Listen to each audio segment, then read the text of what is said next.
وبركاته. بسم الله الرحمن الرحيم.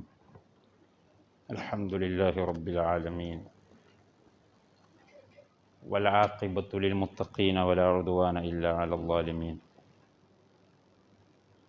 ബഹുമാനികളായ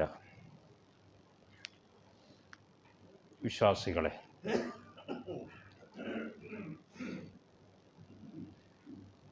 പരിശുദ്ധ റമദാനിലെ 18ാമത്തെ നോമ്പെടുത്തുകൊണ്ട് അള്ളാഹുവിൻ്റെ വീട്ടിലൊരുമിച്ച് കൂടിയിരിക്കുന്ന നമ്മെ അള്ളാഹു സുബ്ഹാനഹു വ തആല അനുഗ്രഹിക്കുമാറാകട്ടെ. നമ്മുടെ പാപങ്ങളും തെറ്റുകുറ്റങ്ങളും പുറത്തു തരുമാറാകട്ടെ. നമ്മുടെ മാതാപിതാക്കൾ, ഭാര്യസന്താനങ്ങൾ, സഹോദര സഹോദരിമാർ, നമ്മുടെ ഈ പള്ളിയുമായി ബന്ധപ്പെട്ടവർ, ഇതിൻ്റെ പരിപാലകന്മാർ, സേവകന്മാർ, എല്ലാവർക്കും അള്ളാഹു സുബ്ഹാനഹു വ തആല ഇരുലോക വിജയം നൽകി അനുഗ്രഹിക്കുമാറാകട്ടെ. ആമീൻ എന്ന് പ്രാരംഭ ദുആ നടത്തുകയാണ്. കഴിഞ്ഞ വെള്ളിയാഴ്ച നമ്മൾ ഇസ്ലാമിക ചരിത്രത്തിലെ എന്നല്ല മാനവ ചരിത്രത്തിലെ ഏറ്റവും വലിയ ഒരു ധർമ്മ സമരത്തെ അനുസ്മരിച്ചുകൊണ്ട് അള്ളാഹുവിൻ്റെ കിതാബിലെ അധ്യാപനങ്ങളുടെ വെളിച്ചത്തിൽ സമകാലിക മുസ്ലിം സമൂഹത്തിന് അതിൽ നിന്ന് എന്തെല്ലാം പഠിക്കേണ്ടതുണ്ട്, ഉൾക്കൊള്ളേണ്ടതുണ്ട്, സമകാലിക മുസ്ലിം സമൂഹം ഈ ചരിത്രത്തെ അഥവാ ബദർ പോരാട്ടത്തെ എങ്ങനെയാണ് വായിക്കേണ്ടത്, മനസ്സിലാക്കേണ്ടത് എന്നതിനെക്കുറിച്ചുള്ള സംസാരമായിരുന്നു. ഇന്ന് നമുക്ക് ബദറിനേക്കാളും വലിയ ഒരു വിജയത്തെക്കുറിച്ചാണ് സംസാരിക്കാനുള്ളത്. അതും വിശുദ്ധ റമദാനിലായിരുന്നു. അള്ളാഹുവിൻ്റെ കിതാബിൽ അതിനെക്കുറിച്ച് വളരെ വ്യക്തമായി വിജയം, അള്ളാഹുവിൻ്റെ കിതാബിൽ വിജയം എന്ന് പറഞ്ഞത് എന്തിനെക്കുറിച്ചാണോ ആ ഒരു വിഷയം, അൽ ഫത്ഹു അല്ലെങ്കിൽ ഫത്ഹുൻ. ഫത്ഹ് എന്ന അറബി പറഞ്ഞാൽ മലയാളത്തിലെ വിജയം. വിജയം എന്ന് ഖുർആനിൽ പറഞ്ഞാൽ അത് രണ്ടില്ല, ഒന്നേ ഉള്ളൂ. അങ്ങനെയുള്ള ഒരു വിജയം പരിശുദ്ധ റമദാനിൻ്റെ 20-ന് വെള്ളിയാഴ്ച പ്രഭാത സമയത്ത് പ്രവാചക തിരുമേനിയും കൂടെയുള്ള 10,000 ആളുകളും, വേറെ ഒരു റിപ്പോർട്ടിൽ 12,000 ആളുകൾ പരിശുദ്ധ കഅബാലയത്തിൻ്റെ ഉള്ളിലേക്ക് കയറി അല്ലാഹു അക്ബർ മുഴക്കിയിട്ടുള്ള ലോകോത്തര ധർമ്മസമരത്തിൻ്റെ അധ്യായമാണ് ഫത്ഹു മക്കത്തൽ ആളം.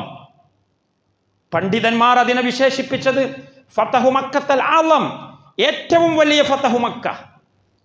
അതിനേക്കാൾ വലിയൊരു വിജയമില്ല. കാരണം അള്ളാഹു ഖുർആനിൽ വിജയം എന്ന് പറഞ്ഞാൽ പിന്നെ ഇനി അതിനെ വിശദീകരിക്കണ്ട. എന്ത് വിജയം, എവിടുത്തെ വിജയം, ആരുടെ വിജയം, ചോദ്യമില്ല. വിജയം ഒന്നേ ഉള്ളൂ. അത് ഹിജറ 8ാമത്തെ വർഷം മുഹമ്മദ് നബി സല്ലല്ലാഹു അലൈഹി വസല്ലം തങ്ങൾക്ക് അള്ളാഹു നൽകിയിട്ടുള്ള വിജയമാണ്. ഇനി അത് ഏതാണെന്ന് ചോദിക്കണ്ട. ഇദാ ജാഅ നസ്റുല്ലാഹി വൽ ഫത്ഹു വറഅയ്തൻ നാസ യദ്ഖുലൂന ഫീ ദീനില്ലാഹി അഫ്വാജാ ഫസബ്ബിഹ് ബിഹംദി റബ്ബിക വസ്തഗ്ഫിർഹു ഇന്നഹു കാന തവ്വാബാ. മക്കയിൽ അവതരിച്ച സൂക്തമാണ് അത്, മദീനയിലല്ല. മദീനയിൽ അവതരിച്ച സൂക്തം അഥവാ മദനിയായ സൂറത്ത് ആണ് ഇദാ ജാ നസ്റുല്ലാഹ് എന്ന് പറയുന്ന സൂറത്തുൻ നസ്ർ. അതിൽ ഇദാ ജാ നസ്റുല്ലാഹി വൽ ഫത്ഹു എന്ന് പറഞ്ഞാൽ തന്നെ വൽ ഫത്ഹു, വിജയം വന്നു കഴിഞ്ഞാൽ, പ്രവാചകനോട് അല്ലാഹു പറയാണ് ഇദാ ജാ നസ്റുല്ലാഹി, അള്ളാഹുവിൻ്റെ സഹായം വന്നു കഴിഞ്ഞാൽ, വൽ ഫത്ഹു, വിജയവും വന്നു കഴിഞ്ഞാൽ. സഹാബികൾക്ക് ആർക്കും സംശയമില്ല, ആരും ചോദിച്ചിട്ടില്ല ഏത് വിജയത്തെക്കുറിച്ചാണ് ഇത് പറയുന്നത്. കാരണം അവർക്ക് എല്ലാവർക്കും അറിയാം മുസ്ലിം സമൂഹത്തിൻ്റെ ഏറ്റവും വലിയ വിജയം. അതാണ് ഞാൻ എൻ്റെ സംസാരത്തിൻ്റെ തുടക്കത്തിൽ പറഞ്ഞത്, ബദറിനേക്കാളും വലിയ സംഭവം. ബദറിന് വേറെ ചില പ്രത്യേകതകളൊക്കെ ഉണ്ട്. ബദറിൻ്റെ പ്രത്യേകതകളെ കുറച്ച് പറയുകയല്ല ഞാൻ. ബദരീങ്ങൾക്ക് ഒരു യുദ്ധത്തിലും പങ്കെടുത്തിട്ടില്ലാത്ത യോദ്ധാക്കളുടെ പ്രത്യേകത അള്ളാഹു ബദരീങ്ങൾക്ക് കൊടുത്തിട്ടുണ്ട്. അത് വേറെ വിഷയം. അത് പറയുന്ന സമയത്ത് നമ്മൾ പറയും. എന്നാൽ വിജയം എന്ന് പറയുമ്പോൾ ബദറിനേക്കാളും വലിയ വിജയം ഫതഹ് മക്കയാണ്. കാരണം ഫതഹ് മക്കയോട് കൂടെയാണ് എല്ലാവരും പത്തി മടക്കിയത്. ഫതഹ് മക്ക വരെ ഗൂഢാലോചനകൾ ഉണ്ടായിരുന്നു, ചരട് വലികൾ ഉണ്ടായിരുന്നു, ആസൂത്രണങ്ങൾ ഉണ്ടായിരുന്നു, പദ്ധതികൾ ഉണ്ടായിരുന്നു, പലർക്കും പ്രതീക്ഷകൾ ഉണ്ടായിരുന്നു. മുഹമ്മദിനെ നുള്ളിക്കളയാമെന്ന പ്രതീക്ഷയുണ്ടായിരുന്നു, ഊതിക്കെടുത്തിക്കളയാമെന്ന പ്രതീക്ഷയുണ്ടായിരുന്നു. ബദറിന്റെ ശേഷം ഉഹദ് സംഭവിച്ചത് നിങ്ങൾക്കറിയാം. ഉഹദിൽ ചെറിയൊരു പരാജയം പോലും ഉണ്ടായിരുന്നു. മാത്രമല്ല മുസ്ലിം സമുദായത്തിൻ്റെ എണ്ണസംഖ്യ ഇപ്പോഴും 10,000-ലേക്ക് വന്നിട്ടില്ല. ഉഹദിൽ പങ്കെടുത്തവർ, ബദറിൽ പങ്കെടുത്തവർ 300 ചില്ലറയാണ്. ഉഹദിലും ഏകദേശം ഒരു 2000-3000. അതിൻ്റെ ശേഷം നടന്നിട്ടുള്ള ഖന്തഖ് യുദ്ധം, ഖന്തഖിലും ഏകദേശം 4000-3500 ഈ രീതിയിലേ ഉള്ളൂ. എത്ര വർഷമായത്? 13 കൊല്ലം മക്കയിൽ 13 കൊല്ലം മക്കയിൽ പണിയെടുത്തിട്ട് 1000 കിട്ടിയിട്ടില്ല. പിന്നെ അത് കഴിഞ്ഞ് 2 കൊല്ലമായപ്പോഴേക്ക് ബദർ, അത് കഴിഞ്ഞ് 1 കൊല്ലം കഴിഞ്ഞിട്ട് ഉഹദ്. 1000 ഇങ്ങോട്ട് ആവുന്നില്ല. പണിയെടുത്തിട്ടുണ്ട്, പ്രയാസപ്പെട്ടിട്ടുണ്ട്. ഹുദൈബിയ സന്ധി,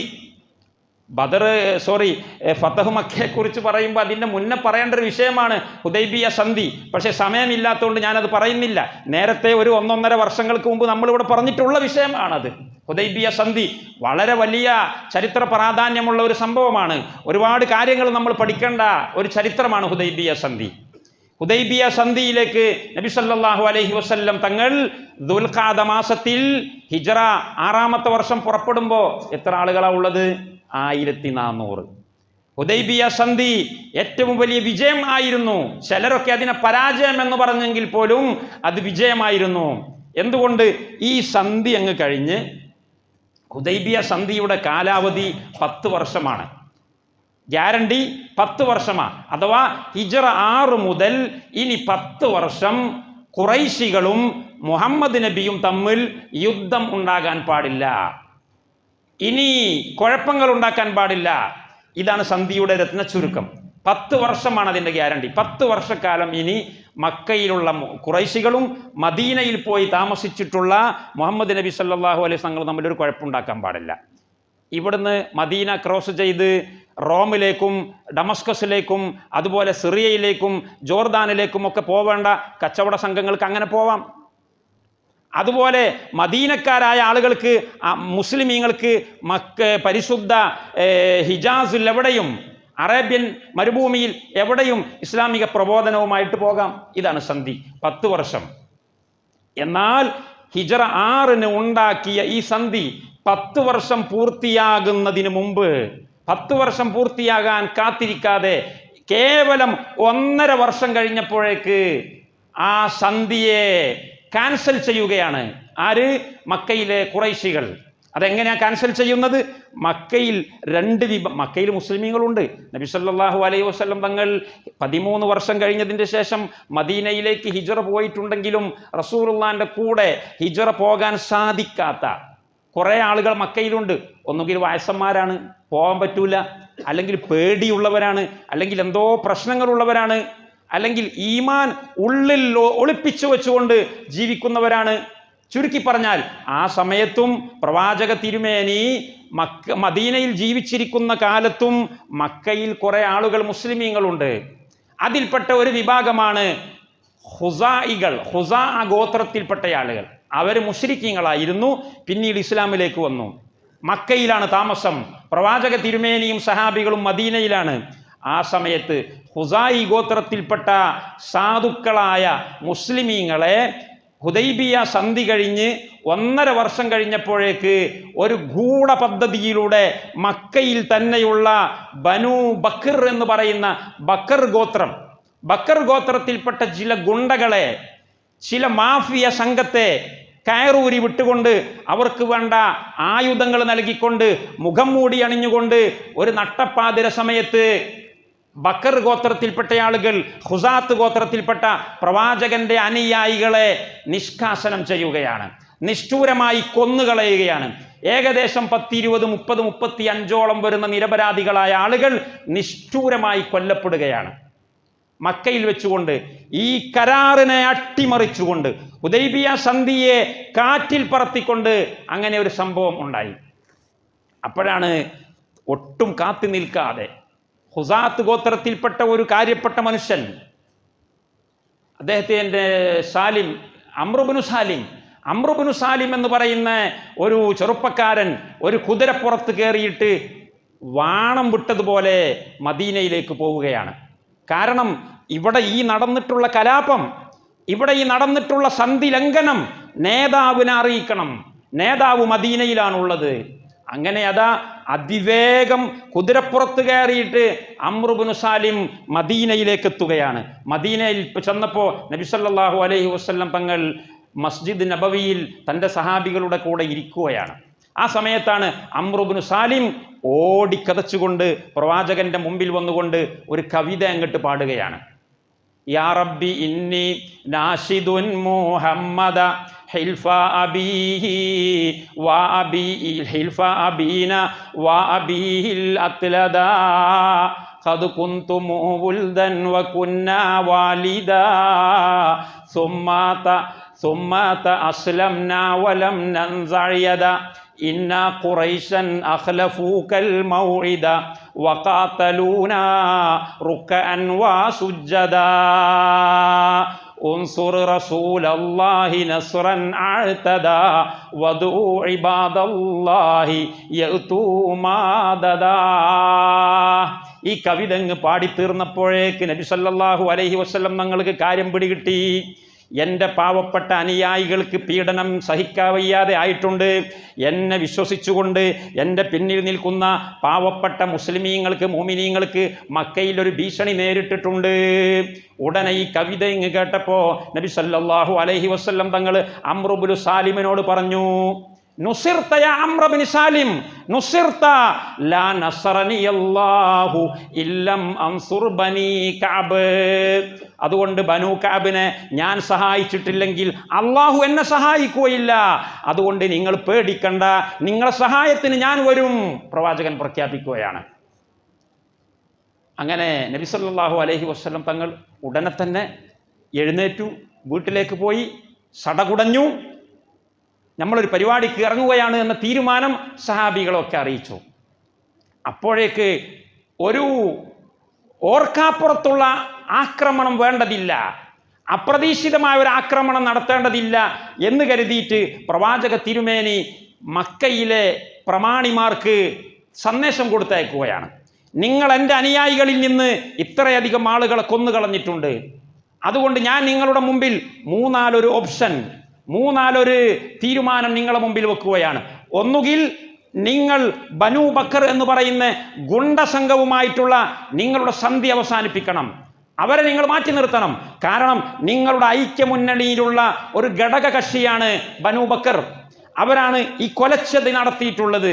ഒന്നുകിൽ നിങ്ങൾ അവരെ മുന്നണിയിൽ നിന്ന് പിരിച്ചുവിടുക, അവരെ ഞങ്ങൾ കൈകാര്യം ചെയ്തുകൊള്ളും.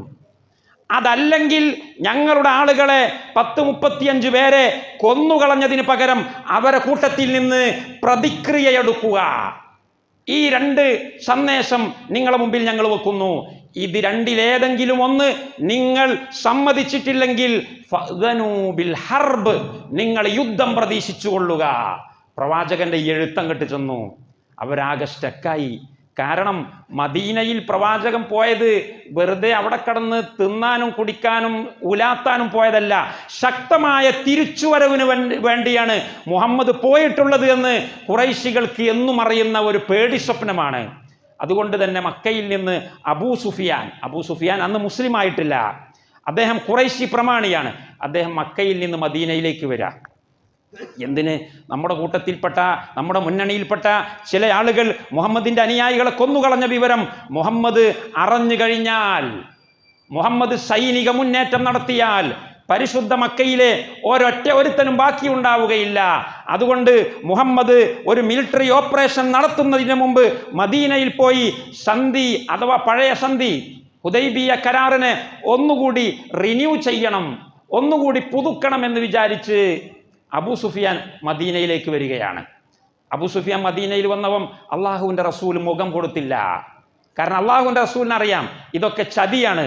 നബി സല്ലല്ലാഹു അലൈഹി വസല്ലം തങ്ങൾ അബൂ സുഫിയാനെ കാണാൻ നിന്നില്ല.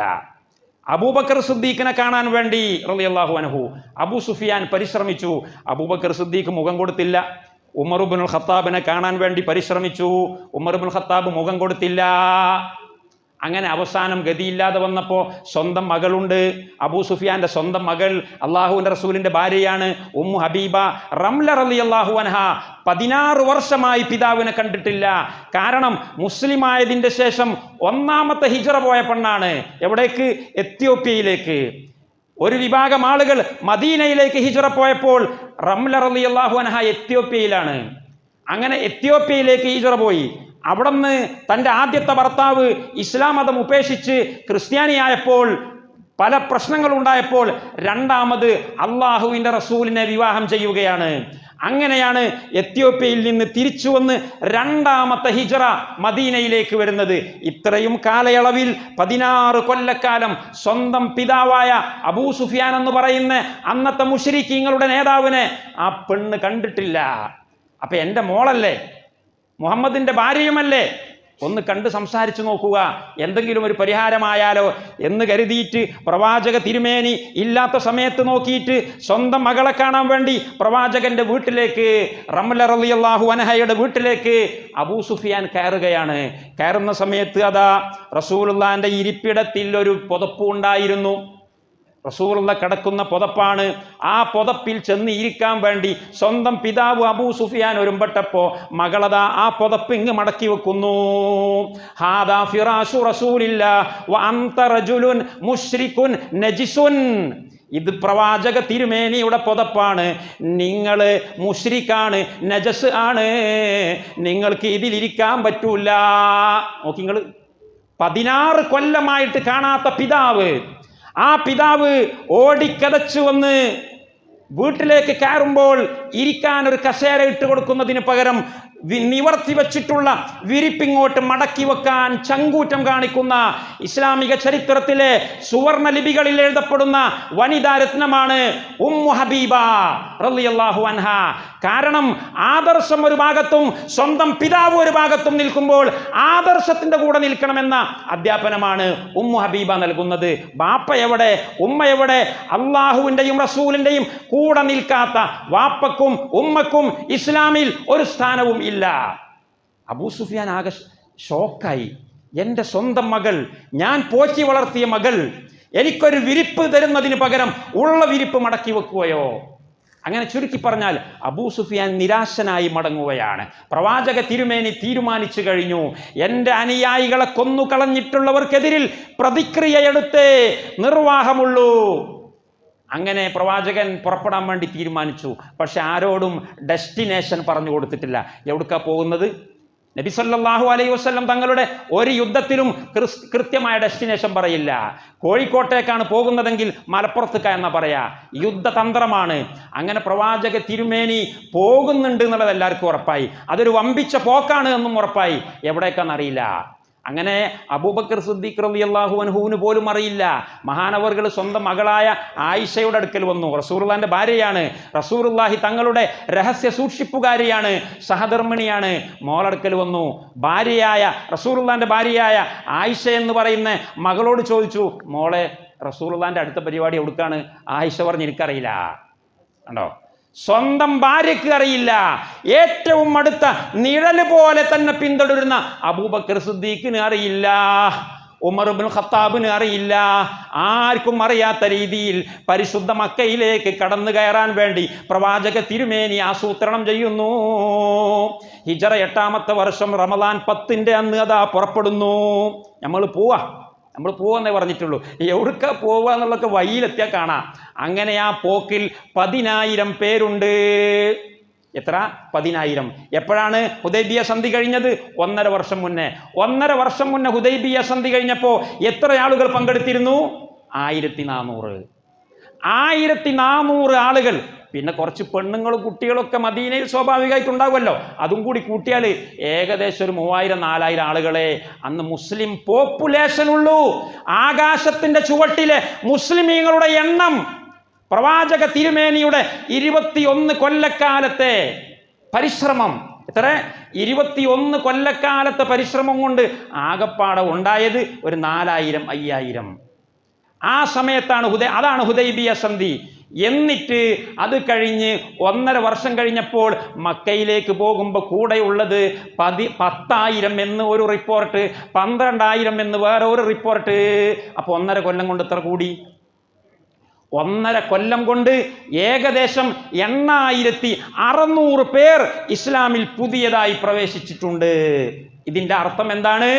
ഇതിൻ്റെ അർത്ഥം ഹുദൈബിയ സന്ധി നൽകിയിട്ടുള്ള ഊർജമായിരുന്നു അത്. ഹുദൈബിയ സന്ധിയുടെ ശേഷം ലോകത്തിൻ്റെ വിവിധ ഭാഗങ്ങളിലുള്ള ആളുകൾ ക്രമേണ കൂട്ടമായി ഇസ്ലാമിലേക്ക് വന്നുകൊണ്ടിരിക്കുന്നു. ഹുദൈബിയ സന്ധിയുടെ ശേഷം ലോകത്തിൻ്റെ വിവിധ ഭാഗങ്ങളിലേക്ക് വികസിച്ചു പോകാൻ ഇസ്ലാമിന് സാധിച്ചു. ഹുദൈബിയ സന്ധിയുടെ ശേഷമാണ് ഖൈബർ യുദ്ധം. ഹിജ്റ 7 ഖൈബർ, പരിശുദ്ധ മദീനയുടെ വടക്ക് ഭാഗത്തുള്ള ഖൈബറിലേക്ക് പ്രവാചക തിരുമേനി കടന്നു ചെല്ലുകയും അവിടെയുള്ള ജൂതന്മാരെ നാട്ടിൽ നിന്ന് ആട്ടിയോടിക്കുകയും ചെയ്തു. അക്രമികളായിരുന്നു അവർ. ബനു ഖുറൈളയെയും ബനു നളീറിനെയും അതിൻ്റെ മുന്നേ തന്നെ നാട് കടത്തിയിട്ടുണ്ട്. അങ്ങനെ ഹുദൈബിയ സന്ധി എന്ന് പറഞ്ഞ മുസ്ലിമീങ്ങൾക്ക് വലിയ ഊർജമാണ് പകർന്നത്. ഈ ഊർജത്തിൻ്റെ ശക്തിയിൽ 1.5 കൊല്ലക്കാലം കൊണ്ട് 8,600 ഏറ്റവും ചുരുങ്ങിയത് ഇസ്ലാമിലേക്ക് പുതുതായി കടന്നു വന്നു. അവരെയും കൊണ്ട് 10,000-ഓളം വരുന്ന സൈനിക വ്യൂഹത്തെയുമായിട്ട് മുഹമ്മദ് റസൂലുള്ളാഹി പരിശുദ്ധ മക്കയിലേക്ക് ചെല്ലുകയാണ്. മക്കയുടെ പ്രാന്തപ്രദേശത്തേക്ക് എത്തിയപ്പോൾ 10,000 പന്തം കൊളുത്തിയിരിക്കുകയാണ്. രാത്രി സമയത്ത് 10,000 വിളക്കുകൾ മക്കയുടെ സബർബൻ സിറ്റിയുടെ ചുറ്റുഭാഗത്തുമായി 10,000 വിളക്ക് കത്തിയാലുണ്ടാകുന്ന ഒരവസ്ഥ നിങ്ങൾ ആലോചിച്ച് നോക്കൂ. അബൂ സുഫിയാനെ പിടിച്ചു കൊണ്ടുവന്നു. അബൂ സുഫിയാൻ മുസ്ലിം സൈന്യത്തിൻ്റെ തടവിലായി. അബ്ബാസ് റളിയല്ലാഹു അൻഹുവിൻ്റെ കൂടെ നിർത്തിയിരിക്കുകയാണ്. അങ്ങനെ പ്രവാചകൻ്റെ ട്രൂപ്പിലുള്ള ഓരോ ട്രൂപ്പും ഇങ്ങനെ കടന്നു പോവുകയാണ്. പ്രവാചകൻ അതിനനുസരിച്ച് സൈനിക ക്രമീകരണങ്ങൾ വരുത്തി. ചെറിയ ഗ്രൂപ്പുകൾ ഇങ്ങനെ പരേഡ് നടത്തി പോകുമ്പോൾ അബൂ സുഫിയാൻ ഓരോ ട്രൂപ്പിലേക്കും നോക്കുന്നു. അതേതാ? അത് ബനു ഖിഫാർ. ഇതേതാ? ഇത് ബനു ഫുലാൻ. അപ്പോൾ അബൂ സുഫിയാന് പ്രശ്നമില്ല. അവർ ചോട്ടകൾ, അവർ നമ്മളെന്ത് ചെയ്യാനാ? അവർ തമ്മിൽ അല്ലെങ്കിലും പ്രശ്നമില്ലല്ലോ. അങ്ങനെ കുറേ ട്രൂപ്പുകൾ ഇങ്ങനെ കടന്നുപോയി. അബൂ സുഫിയാൻ ഇങ്ങനെ ധൈര്യത്തിൽ മാക്സിമം പിടിച്ചു നിൽക്കുകയാണ്. കുഫറിൻ്റെ വഴിയിൽ എത്രത്തോളം പിടിച്ചു നിൽക്കാൻ കഴിയുമോ എന്ന് പരിശോധിക്കുകയാണ് അബൂ സുഫിയാൻ. അങ്ങനെ അവസാനം അതാ ഒരു ഗ്രൂപ്പ് വരുന്നു. ആ ഗ്രൂപ്പ് ഏതാണെന്നറിയുമോ? കതീബത്തുൽ മുഹാജിരീൻ. അത് മുഹാജിരീങ്ങളുടെ ഗ്രൂപ്പാണ്. ആരാണ് മുഹാജിരീങ്ങൾ എന്നറിയുമോ? ആട്ടിയോടിക്കപ്പെട്ടവരാണ്, സമ്പത്ത് കൊള്ളയടിക്കപ്പെട്ടവരാണ്, വീട് പൊളിക്കപ്പെട്ടവരാണ്, രക്തം ഒലിപ്പിക്കപ്പെട്ടവരാണ്. 13 വർഷക്കാലം ചുട്ടുപൊള്ളുന്ന മണലാരണ്യത്തിൽ മലർത്തിക്കടത്തി നേരം വെളുത്ത് വൈകുന്നേരം വരെ കാലിൽ കാരിട്ട് വലിച്ച ബിലാൽ ഇബ്നു റബാഹിന്റെ ട്രൂപ്പ്, അബൂബക്കറിന്റെയും ഉമറിന്റെയും ഉസ്മാന്റെയും അലിയുടെയും ട്രൂപ്പ് വരുന്നു. അബൂ സുഫിയാൻ ചോദിച്ചു, അയ്യു കതീബത്തിൻ ഹാദിഹി? ഏതാണ് ഈ സൈനിക വ്യൂഹം? അബൂ സുഫിയാനോട് പറഞ്ഞു, ഹാദിഹി കതീബത്തുൽ മുഹാജിരീൻ. ഇത് നിങ്ങളാ വിചാരിച്ച ട്രൂപ്പ് അല്ല. ഇത് അബൂദറുൽ ഖിഫാരിയുടെ ട്രൂപ്പ് അല്ല. ഇത് വേറെ ഏതെങ്കിലും അബൂ ഹുറൈറയുടെ ട്രൂപ്പ് അല്ല. ഇത് മുഹാജിറുകളുടെ ട്രൂപ്പാണ്. അബൂ സുഫിയാനെ നെഞ്ചു പടച്ചു. കാരണം ഈ മുഹാജിറുകൾക്കെതിരിലായിരുന്നു, ഇവരുടെ രക്തമായിരുന്നു, ഇവരുടെ സമ്പത്തായിരുന്നു, ഇവരുടെ വീടുകളായിരുന്നു ഞാനൊരു കാലത്ത് അപഹരിച്ചിരുന്നത്. എൻ്റെ ഉടലിൽ ഇന്ന് തലയുണ്ടാകുമോ എന്ന് സംശയിക്കേണ്ട ദിവസമാണ്. അബൂ സുഫിയാൻ അബ്ബാസ് റളിയല്ലാഹു അൻഹുവിനോട് പറഞ്ഞു, ലഖദ് സ്വാറ മുൽക്കു ഇബ്നി അഖീകൽ യൗമ അളീമാ. അബ്ബാസേ, നിന്റെ സഹോദരന്റെ മകന്റെ സാമ്രാജ്യം, രാജാവ് വലിയ രാജാവായിട്ടുണ്ട് അബ്ബാസേ എന്ന് പറഞ്ഞു. അബ്ബാസും അബൂ സുഫിയാനൊക്കെ സമപ്രായക്കാരാ, കളിച്ച് നടന്നു, ഒരുപോലെ നടന്നവരാണ്. അബ്ബാസ് റസൂലുള്ളാഹിന്റെ മൂത്താപ്പയാണ്. മൂത്താപ്പയോട് നോക്കിയിട്ടാണ് പറഞ്ഞത്, ലഖദ് അസ്ബഹ മുൽക്കു ഇബ്നി അഖീകൽ യൗമ അളീമാ. അബ്ബാസേ, നീ വലിയ ഭാഗ്യം ചെയ്തയാളാണ്. നിന്റെ ഏട്ടൻ്റെ മകൻ രാജാവായിട്ടുണ്ട്. നിന്റെ ഏട്ടൻ്റെ മകന് രാജാധികാരം ലഭിച്ചിട്ടുണ്ട്, വലിയ അധികാരം കിട്ടിയിട്ടുണ്ട്. അപ്പം അബ്ബാസ് പറഞ്ഞു, എടാ ചങ്ങായി, ലൈസ മുൽക്കൻ ഇന്നഹൻ നുബുവ. അത് രാജാവല്ല, ആ വരുന്നത് രാജാവല്ല, സാമ്രാജ്യത്വമല്ല വരുന്നത്, ആ വരുന്നത് പ്രവാചകത്വമാണ്. അള്ളാഹു കനിഞ്ഞേകിയിട്ടുള്ള, അള്ളാഹു ഔദാര്യമായി നൽകിയിട്ടുള്ള നുബുവത്തിന്റെ ശക്തിയാണ് കാണുന്നത്. അബൂ സുഫിയാന് ഇനി പിടിച്ചു നിൽക്കാൻ കഴിയില്ല. അവസാനം അറ്റക്കൈ അബൂ സുഫിയാൻ ഇസ്ലാമിലേക്ക് കടന്നു വരികയാണ്. അങ്ങനെ മക്കയിലേക്ക് അടുത്തടുത്ത് വരികയാണ്. ഒരുപാട് സംഭവങ്ങൾ ഞാൻ അവസാനിപ്പിക്കുകയാണ്. പരിശുദ്ധ മക്കയിൽ എല്ലാവരും ആകാംക്ഷയോടുകൂടി കാത്തിരിക്കുകയാണ്. അതാ ഏകദേശം പ്രഭാത സമയമാകാൻ സമയത്ത് അബൂബക്കർ സിദ്ദീഖ് റളിയല്ലാഹു അൻഹുവിൻ്റെ പിതാവുണ്ട്. ഉസ്മാൻ എന്നാണ് അദ്ദേഹത്തിൻ്റെ പേര്. അബൂ ഖുഹാഫ എന്നാണ് അദ്ദേഹത്തെ അറിയപ്പെടുന്നത്. അബൂ ഖുഹാഫ തൻ്റെ ചെറിയ പെൺകുട്ടിയെ വിളിച്ചുകൊണ്ട് പറഞ്ഞു, അബൂ ഖുഹാഫയ്ക്ക് 80ഓളം വയസ്സ് പ്രായമുണ്ട്. താടിയൊന്നായിട്ട് നിരച്ചിട്ട് വെണ്ണൂറ് വെളുത്ത് ചുണ്ണാമ്പ് പോലെ നിരച്ച താടിയാണ്. അദ്ദേഹം കണ്ണ് കാണാത്തയാളാണ്, കണ്ണിൻ്റെ കാഴ്ചയൊക്കെ നഷ്ടപ്പെട്ടു പോയിട്ടുണ്ട്. അദ്ദേഹം മോളെ വിളിച്ചു, മോളെ ഈ മലയുടെ മുകളിൽ എന്നെ ഒന്ന് കയറ്റിത്തരണം. ജബൽ അബൂ ഖുബൈസ് എന്നും പരിശുദ്ധ മക്കയിൽ പോയാൽ കാണാം. അജിയാദിൽ നിന്നൊക്കെ വരുമ്പോൾ കാണുന്ന രൂപവും കോലവും ഒക്കെ മാറിയിട്ടുണ്ടാകും. ആ പർവ്വതത്തിൻ്റെ മുകളിലേക്ക് എന്നെ ഒന്ന് കയറ്റിത്തരണം മോളെ. അങ്ങനെ ഈ പെൺകുട്ടിയുടെ കയ്യും പിടിച്ചിട്ട് അബൂ ഖുഹാഫ റളിയല്ലാഹു അൻഹു, അദ്ദേഹം അന്ന് മുസ്ലിം അല്ല, അബൂബക്കറിൻ്റെ പിതാവ്, ആ പർവ്വതത്തിൻ്റെ മുകളിൽ കയറിയിട്ട് പിതാവ് പറഞ്ഞു, മോളെ ഒന്ന് താഴോട്ട് നോക്ക്, എന്തെങ്കിലും കാണുന്നുണ്ടോ? മോള് താഴോട്ട് നോക്കിയപ്പോൾ അതാ ഒരു ഇരുണ്ട അടയാളം കാണുന്നു. അപ്പൊ കുട്ടി പറഞ്ഞു, ഉപ്പ ഒരു ഇരുണ്ട അടയാളം കാണുന്നുണ്ട്. സൈന്യം ഇവിടെ എത്തിയിട്ടുണ്ട്. അത് മുഹമ്മദിന്റെ സൈന്യമാണ്. മക്കയിലേക്ക് ചവിട്ടാനായിട്ടുണ്ട്. രണ്ടാമത് കുറച്ച് കഴിഞ്ഞപ്പോ കുട്ടിയോട് വീണ്ടും പറഞ്ഞു, ഒന്നുകൂടി താഴോട്ട് നോക്കൂ, എന്താ സംഭവിക്കുന്നത്? അപ്പോൾ ആ കുട്ടി പറഞ്ഞു, ഉപ്പ ആ സൈന്യത്തിന്റെ മുൻഭാഗത്ത് നിന്ന് രണ്ട് വേർപെട്ടുകൊണ്ട് രണ്ട് ഭാഗമായി വേർതിരിഞ്ഞിട്ടുണ്ട്. അപ്പൊ അദ്ദേഹം പറഞ്ഞു, അതേ സൈന്യം ചലിക്കാൻ തുടങ്ങിയിട്ടുണ്ട്, അവർ ഗ്രൂപ്പുകളായി വേർതിരിഞ്ഞിട്ടുണ്ട്. അതുകൊണ്ട് മോളെ, നീ എന്നെ എത്രയും എളുപ്പത്തിൽ ഈ പർവ്വതത്തിന്റെ മുകളിൽ നിന്ന് താഴോട്ട് എത്തിച്ചു തരണം, എന്നെ വീട്ടിലേക്ക് കൊണ്ടുപോയാക്കി തരണം. കാരണം എനിക്കറിയാം മുഹമ്മദ് വീട്ടിൽ കയറി ആക്രമിക്കുകയില്ല. മുഹമ്മദിന്റെ നീതിബോധം അറിയുന്നവരാണ് അവർ. മുഹമ്മദ് നിയമപാലനത്തിൽ ബദ്ധശ്രദ്ധനാണ്. അതുകൊണ്ട് വീട്ടിൽ കയറി വാതിലടച്ചാൽ നമുക്ക് രക്ഷയുണ്ട്. മുഹമ്മദ് ഒരാളെയും വീട്ടിൽ കയറി ആക്രമിക്കുകയില്ല. അതുകൊണ്ട് വീട്ടിലേക്ക് കൊണ്ടുപോയാക്കണം എന്ന് പറഞ്ഞു. അങ്ങനെ ആ പെൺകുട്ടി പെട്ടെന്ന് മലയുടെ മുകളിൽ നിന്ന് കണ്ണ് കാണാത്ത പിതാവിനെയും പിടിച്ച് താഴോട്ട് വരികയാണ്. അതാ പരിശുദ്ധ കാബാലയത്തിൻ്റെ അടുത്തേക്ക് എത്തിയപ്പോഴേക്ക് മുസ്ലിം സൈന്യം കാബാലയത്തിൻ്റെ അടുത്തെത്തിക്കഴിഞ്ഞിട്ടുണ്ട്. സൈന്യങ്ങൾക്ക് അറിയില്ല ഇതാരാണ്, അബൂബക്കറിന്റെ പിതാവാണോ അല്ലേ, അറിയില്ല. അങ്ങനെ ചുരുക്കി പറഞ്ഞാൽ മുസ്ലിം സൈന്യത്തിന്റെ പിടിയിൽ വരികയാണ് അബൂബക്കർ സിദ്ദീഖ് റളിയല്ലാഹു അൻഹുവിന്റെ പിതാവ്. റസൂലുള്ളാഹി വരുമ്പോൾ പറയുന്നുണ്ട്, മൻ ദഖല ദാറഹു ഫഹുവ ആമിൻ, മൻ ദഖല ദാറ അബി സുഫിയാന ഫഹുവ ആമിൻ, മൻ ദഖലൽ മസ്ജിദ ഫഹുവ ആമിൻ. വീട്ടിൽ കയറിക്കോ, വീട്ടിൽ കയറിയാൽ സുരക്ഷിതത്വമുണ്ട്. അബൂ സുഫിയാന്റെ വീട്ടിൽ കയറിക്കോ, സുരക്ഷിതത്വമുണ്ട്. അൽ മസ്ജിദുൽ ഹറാമിന്റെ ഉള്ളിലേക്ക് കയറിക്കോളൂ, സുരക്ഷിതത്വമുണ്ട്. പുറത്ത് കണ്ടുപോകരുത്, പുറത്ത് കണ്ടാൽ വെടിവെക്കും.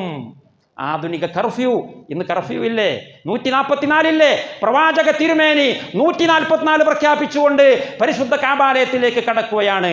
അവിടെ നിന്ന് യാത്ര ചെയ്യുന്ന കുതിരയുടെ പുറത്ത് തല താഴ്ത്തിപ്പിടിച്ചുകൊണ്ട് അള്ളാഹുവിന് അങ്ങേയറ്റം നന്ദി ചെയ്തുകൊണ്ട്, പടച്ചവനെ, ഒരു 4-5 കൊല്ലം മുമ്പ്, 5-8 വർഷം മുന്നേ എന്നെ ഈ നാട്ടിൽ നിന്ന് ആട്ടിയോടിച്ചതായിരുന്നു.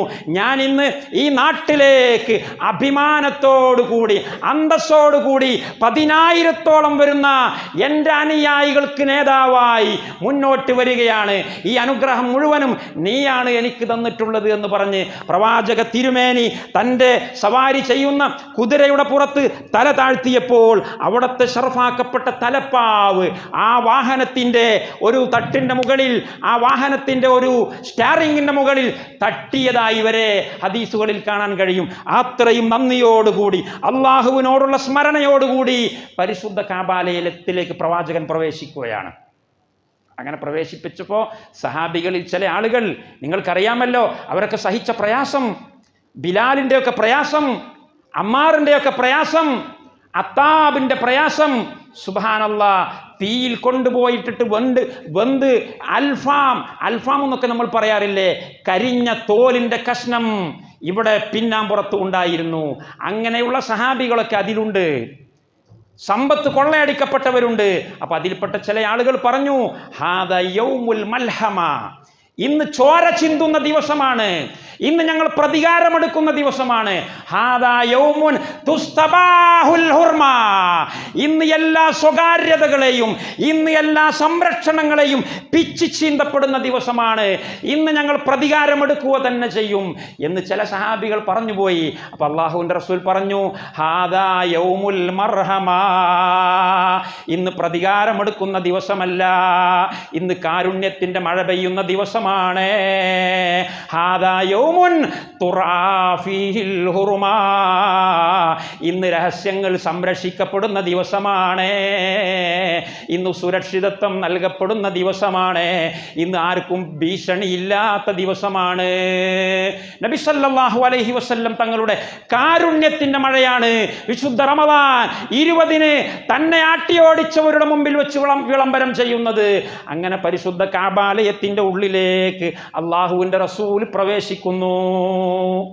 കഅബാലയത്തിന്റെ ഉള്ളിൽ പ്രവേശിക്കുകയാണ് അല്ലാഹുവിൻ്റെ റസൂൽ. ആരായിരിക്കും നബിയുടെ കൂടെ കഅബയിലേക്ക് കയറിയിട്ടുണ്ടാവുക? നിങ്ങൾ സങ്കല്പിക്കുന്നത് ആരെയൊക്കെ ആയിരിക്കും? പ്രവാചകൻ കഅബാലയത്തിന്റെ ഉള്ളിൽ വിമോചനത്തിന്റെ, സംസ്കാരത്തിന്റെ, ധർമ്മത്തിന്റെ, വിദ്യാഭ്യാസ വിപ്ലവത്തിന്റെ, അള്ളാഹുവിന്റെ ആരാധനയുടെ കേന്ദ്രബിന്ദുവായ ഈ പ്രപഞ്ചത്തിന്റെ ന്യൂക്ലിയസ് പരിശുദ്ധ കഅബാലയം, അതിൻ്റെ ഉള്ളിലേക്ക് പ്രവാചക തിരുമേനി കാലെടുത്ത് വെക്കുമ്പോൾ ആരായിരിക്കും കയറിയിട്ടുണ്ടാവുക? നിങ്ങളോട് ചോദിച്ചാൽ ചിലപ്പോൾ നിങ്ങൾ പറയും, അബൂബക്കർ സിദ്ദീഖ് കയറിയിട്ടുണ്ട്, ഉമർ ഇബ്നു ഖത്താബ് കയറിയിട്ടുണ്ട്, തങ്ങന്മാര് കയറിയിട്ടുണ്ട്, പ്രവാചകന്റെ സന്താനങ്ങളല്ലേ തങ്ങന്മാര്, അവരെയൊക്കെ ആയിരിക്കും കയറ്റിയിട്ടുണ്ടാവുക. ഇല്ല, ഒരു തങ്ങൾക്കും കയറ്റമില്ല. അബൂബക്കറിനെ കയറ്റിയിട്ടില്ല, ഉമർ ഇബ്നു ഖത്താബിനെ കയറ്റിയിട്ടില്ല. ആ കൊട്ടാരത്തിന്റെ ഉള്ളിലേക്ക് ലോകത്തിന്റെ വിശ്വവിമോചകൻ കൈപിടിച്ചു കൊണ്ടുപോയത് കറുത്തവന്റെ പ്രസ്ഥാന നേതാവ്, വിമോചന പ്രസ്ഥാനത്തിന്റെ മുമ്പിൽ നിർത്തേണ്ടത് ആരെയാണെന്ന് പഠിപ്പിച്ചു കൊടുക്കുകയാണ്. ബിലാൽ ഇബ്നു റബാഹിനെയാണ് കഅബാലയത്തിന്റെ ഉള്ളിലേക്ക് കയറ്റിയിട്ടുള്ളത്. സ്വന്തം വളർത്തുപുത്രനായ സയ്യിദ് ഇബ്നു ഹാരിസയെയാണ് കഅബാലയത്തിന്റെ ഉള്ളിലേക്ക് കയറ്റിയിട്ടുള്ളത്. മൂന്നാമത് കയറ്റിയത് കഅബാലയത്തിന്റെ താക്കോൽ സൂക്ഷിപ്പുകാരനായ ഉസ്മാൻ ഇബ്നു അബി ത്വൽഹ. ഉസ്മാൻ കാഫിറായ മനുഷ്യനായിരുന്നു, പിന്നീട് അദ്ദേഹം മുസ്ലിമായി. അവരുടെ കുടുംബമാണ് പരിശുദ്ധ കഅബാലയത്തിന്റെ താക്കോൽ സംരക്ഷിക്കുന്നത്. ഇന്ന് വരെ അള്ളാഹുവിന്റെ റസൂലിന്റെ മുഅ്ജിസത്ത് ആണ് അത്. ഖിയാമത്ത് നാൾ വരെ ആ വംശപരമ്പരയാണ് പരിശുദ്ധ കഅബാലയത്തിന്റെ താക്കോൽ പിടിക്കുന്നവർ. അങ്ങനെ ഉസ്മാൻ ഇബ്നു അബി ത്വൽഹയും ബിലാൽ ഇബ്നു അബി റബാഹയും സയ്യിദ് ഇബ്നു ഹാരിസയും ഉസാമത്ത് ഇബ്നു സയ്യിദും 3 ആളുകളെയും കയറ്റിയിട്ട് പരിശുദ്ധ കഅബാലയത്തിന്റെ ഉള്ളിൽ കയറി അള്ളാഹുവിന്റെ റസൂൽ സുന്നത്ത് നിസ്കരിക്കുന്നു. എന്നിട്ട് അവസാനം കയ്യിൽ പിടിച്ചിരുന്ന ഊന്ന് വടിയുണ്ട്, ആ വടി കൊണ്ട് അതിൻ്റെ ഉള്ളിൽ നാട്ടിവെച്ചിട്ടുണ്ടായിരുന്ന 360ഓളം വിഗ്രഹങ്ങളുണ്ട്. ആ വിഗ്രഹങ്ങളെ ഇങ്ങ് തോണ്ടിയെടുത്തിട്ട് പറഞ്ഞു, ജാഅൽ ഹഖു വസഹഖൽ ബാതിലു ഇന്നൽ ബാതില കാന സഹൂഖാ. ഇബ്രാഹിം നബി അലൈഹിസ്സലാമിന്റെ ചിത്രം വരച്ചു വച്ചിട്ടുണ്ട്. പുണ്യപുരുഷന്മാര്, ഔലിയാക്കന്മാര്, ബദരീങ്ങള്, മമ്പർത്ത തങ്ങള് എന്ന് പറഞ്ഞുകൊണ്ട്, മൊയ്തീൻ ഷെയ്ഖ് എന്ന് പറഞ്ഞുകൊണ്ട് വിളിച്ചു പ്രാർത്ഥിക്കുന്ന കുബൂരി പ്രസ്ഥാനത്തിന്റെ പൂർവ്വ നേതാക്കന്മാര് ഇസ്മായിൽ അലൈഹിസ്സലാമിന്റെ ചിത്രം വരച്ചു വെച്ചിട്ടുണ്ട്. ഇബ്രാഹിം നബി അമ്പെയ്യുന്ന ചിത്രമാണ്. ഏത് അമ്പ്? ഭാഗ്യക്കുറി പരീക്ഷിക്കുന്ന അമ്പ്. പക്ഷിയെ പിടിക്കാനുള്ള അമ്പല്ല, ഭാഗ്യം പരീക്ഷിക്കാനുള്ള ഖുറാഫാത്തിന്റെ അമ്പും കയ്യിൽ പിടിച്ചുകൊണ്ട് ഇബ്രാഹിം ഖലീലുള്ളാഹ്, ഏകദൈവ വിശ്വാസ വേണ്ടി തീക്കുണ്ടാരത്തിൽ ചാടിയ ഇബ്രാഹിമിനെ ആരാധിച്ചവർ കഅബാലയത്തിന്റെ ഉള്ളിൽ ചിത്രം വരച്ചു വെച്ചിരുന്നു. ആ ചിത്രമെല്ലാം മുഹമ്മദ് റസൂലുള്ളാഹി ജാഅൽ ഹഖു വസഹഖൽ ബാതിൽ ഇന്നൽ ബാതില കാന സഹൂഖാ. ഏതാണ് ഇബ്രാഹിം? ഏതാണ് ഈ ഇസ്മായിൽ? വഅഹിദ്നാ ഇലാ ഇബ്രാഹീമ വഇസ്മാഈല അൻ ത്വഹിറാ ബൈതിയ ലിത്വായിഫീന വൽ ആകിഫീന വറുക്കഇസ് സുജൂദ്. ഇത് മുഹമ്മദ് നബിയുടെ പുത്തൻ വാദമല്ല. ശിർക്കിന്റെ അടയാളങ്ങൾ തല്ലിപ്പൊളിക്കാനുള്ളതാണ്, കെട്ടിപ്പൊക്കിയ ശവകുടീരങ്ങൾ അടിച്ചു നിരപ്പാക്കാനുള്ളതാണ്. മുഹമ്മദ് നബി പഠിപ്പിച്ച പുത്തൻവാദമല്ല. ഇബ്രാഹിമിനോടും ഇസ്മായിലിനോടും അള്ളാഹു കൽപ്പിച്ചതാണ്. ഇബ്രാഹിം നബിയെ, ഇസ്മായിൽ നബിയെ, നിങ്ങൾ കാബാലയം കെട്ടിപ്പൊക്കിയിട്ടുണ്ട്, പക്ഷെ ഒരു കൽപ്പനയും കൂടി നിങ്ങൾക്കുണ്ട്. എന്താണ് ആ കൽപ്പന?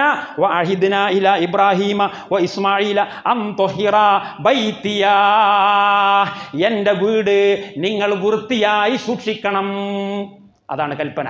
എൻ്റെ വീട് വൃത്തിയായി സൂക്ഷിക്കണം എന്ന് പറഞ്ഞാൽ എന്താ? മൂത്രവും കാഷ്ടവും മാത്രമല്ല, ഏറ്റവും വലിയ വൃത്തികേട് ബഹുദൈവത്വത്തിൻ്റെ വൃത്തികേടാണ്, ഷിർക്കിൻ്റെ വൃത്തികേടാണ്. ഷിർക്കുമായി ബന്ധപ്പെട്ട എല്ലാ അടയാളങ്ങളെയും തേച്ച് മാച്ച് തച്ചുടച്ച് നിർമാർജനം ചെയ്യൂ. ഇബ്രാഹിം നബിയെ വിളിച്ചുകൊണ്ട്, ഇസ്മായിൽ നബിയെ വിളിച്ചുകൊണ്ട് സൂറത്തു അൽ ബഖറയുടെ 125-ാമത്തെ സൂക്തത്തിൽ അല്ലാഹു പറയുന്നു, വഅഹിദ്നാ ഇലാ ഇബ്രാഹീമ വഇസ്മാഈല അൻ തുഹിറാ ബൈതിയാ ലിത്വായിഫീന വൽആകിഫീന വറുക്കഇസ് സുജൂദ്. ഇബ്രാഹീമിന്റെയും ഇസ്മായിലിന്റെയും പിന്തുടർച്ചക്കാരനായി വന്ന മുഹമ്മദ് റസൂലുള്ളാഹ് ആ ദൗത്യം പൂർത്തീകരിക്കുകയാണ്. ജാഅൽ ഹഖ് വസഹഖൽ ബാത്തിൽ ഇന്നൽ ബാത്തില കാന സഹൂഖാ. ഇതാണ് ഫതഹ് മക്ക. ഈ ഫതഹ് മക്ക നൽകിയിട്ട് നിങ്ങൾ വിശ്രമിക്കൂ എന്നല്ല അല്ലാഹു പറഞ്ഞത്. നിങ്ങൾക്ക് സമ്പൂർണ്ണ വിജയം കിട്ടിക്കഴിഞ്ഞു, ഇനി നിങ്ങൾ ആരെയും പേടിക്കണ്ട, നിങ്ങൾക്ക് പോയി കടന്നുറങ്ങാം, നിങ്ങൾക്ക് വിശ്രമിക്കാം, നിങ്ങൾക്ക് തോന്നിയതുപോലെ ചെയ്യാം എന്നല്ല പറഞ്ഞിട്ടുള്ളത്. ഞാൻ നേരത്തെ ഓതിയ ആയത്ത് സൂറത്തില്ലേ, ഇദാ ജാഅ നസ്റുല്ലാഹി വൽ ഫത്ഹു, വിജയം വന്നു കഴിഞ്ഞാൽ, അള്ളാഹുവിൻ്റെ സഹായം വന്നു കഴിഞ്ഞാൽ, വറഅയ്തന്നാസ യദ്ഖുലൂന ഫീ ദീനില്ലാഹി അഫ്വാജാ, ജനകോടികൾ, പതിനായിരങ്ങൾ, ജനസഹസ്രങ്ങൾ, കോടികൾ ഈ പ്രസ്ഥാനത്തിലേക്ക് കടന്നു വന്നാൽ നിങ്ങൾക്ക് മനസ്സമാധാനത്തോടുകൂടി വീട്ടിലിരിക്കാം എന്നല്ല പറഞ്ഞിട്ടുള്ളത്. പിന്നെന്താ പറഞ്ഞത്? ഫസബ്ബിഹ് ബിഹംദി റബ്ബിക വസ്തഗ്ഫിറുഹു ഇന്നഹു കാന തവ്വാബാ. നിങ്ങൾ പണിയെടുക്കാൻ തുടങ്ങണമെന്നാണ് പറഞ്ഞിട്ടുള്ളത്. ഇവിടെ മുതലാണ് നിങ്ങൾ പണിയെടുക്കേണ്ടത്. എന്താണ് നിങ്ങളെ പണി? കച്ചവട സ്ഥാപനങ്ങൾ കെട്ടിപ്പൊക്കലല്ല, മണിമാളികകൾ നിർമ്മിക്കലല്ല, ഭൗതിക വികസനമല്ല. നിങ്ങൾ ചെയ്യേണ്ട ഒന്നാമത്തെ പണി ഫസബ്ബിഹ് ബിഹംദി റബ്ബിക വസ്തഗ്ഫിറുഹു, നിങ്ങൾ അല്ലാഹുവിൻ്റെ മഹത്വം വിളിച്ചു പറയണം, നിങ്ങൾ അല്ലാഹുവിൻ്റെ ഏകത്വം ഉയർത്തിപ്പിടിക്കണം, നിങ്ങൾ അല്ലാഹുവിൻ്റെ ബഹുമാനം പഠിപ്പിക്കണം. വസ്തഗ്ഫിറുഹു, നിങ്ങൾ അല്ലാഹുവിനോട് മാപ്പ് ചോദിക്കണം. ഇനി വിജയം കിട്ടിയാൽ പോലും വിശ്രമം പാടില്ല. ഫൈദാ ഫറഗ്ത ഫൻസബ് വഇലാ റബ്ബിക ഫർഗബ്.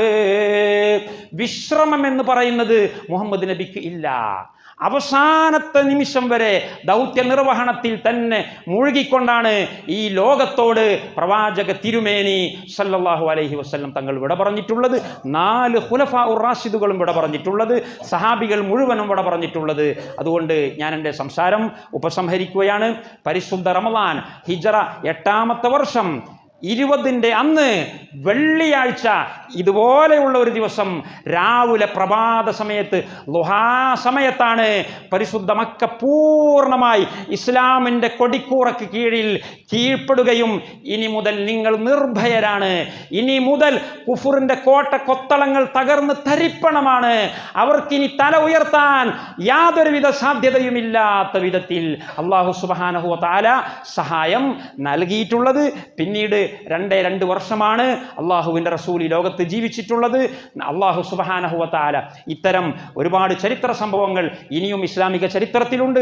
അതെല്ലാം കേൾക്കാനും പഠിക്കുവാനും അതിൻ്റെ നല്ല ഗുണപാഠങ്ങൾ ഉൾക്കൊള്ളുവാനും അതിൻ്റെ സന്ദേശങ്ങൾ തലമുറകളിലേക്ക് കൈമാറാനും നമുക്ക് എല്ലാവർക്കും തൗഫീക്ക് നൽകുമാറാകട്ടെ.